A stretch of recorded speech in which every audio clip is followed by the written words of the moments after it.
ஒரே கட்சி, 2 கூட்டம். அது பாமக தானே! நீங்க சொல்றது புரியுது. ஆமாங்க.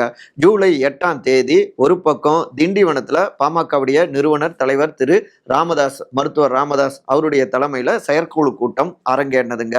அதே ஜூலை 8ஆம் தேதி இங்க பனையூர்ல திரு அன்புமணி அவருடைய தலைமையில முக்கியமானவர்கள் ஒரு ஆலோசனை கூட்டத்தையும் நடத்தியிருக்காங்க. இதுல மருத்துவர் ராமதாஸோடைய கூட்டத்துல பார்த்தோம்னா, பொது வெளியில ராமதாஸுடைய பேச்சுக்கு அன்புமணி கட்டுப்படாம இருக்கிறது கண்டிக்கத்தக்கது. நிறுவன தலைவருக்கு களங்கம் விளைவிக்கக்கூடிய வகையிலான செயல்கள் கண்டிக்கத்தக்கது அப்படின்னு தீர்மானம் ஏற்றியிருக்காங்க. ஷாக் கொடுத்திருக்காங்க. அதே நேரத்துல இங்க தொடர்ந்து மருத்துவருடைய செயல்பாடுகள் இப்படி இருக்கு, என்ன பண்ணலாம் அப்படின்னு ஆலோசனையை செஞ்சிட்டு இருக்காங்க.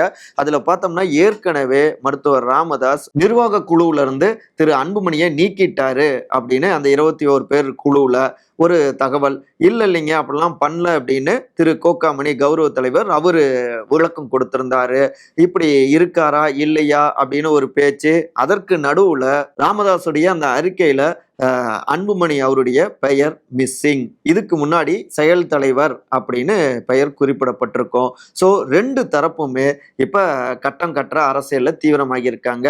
யார் யாரை நீக்குவது, யார் முந்துவது அப்படின்னு ஒரு போட்டி நடந்துகிட்டு இருக்கு. திரு அருள் பாமகவுடைய சேலம் மேற்கு சட்டமன்ற தொகுதி எம்எல்ஏ அவரை கட்சி விட்டு நீக்கினது மருத்துவர் ராமதாஸ சீன்ன மாதிரி அப்படின்னு ராமதாஸ் தரப்பு கருதுனாங்க.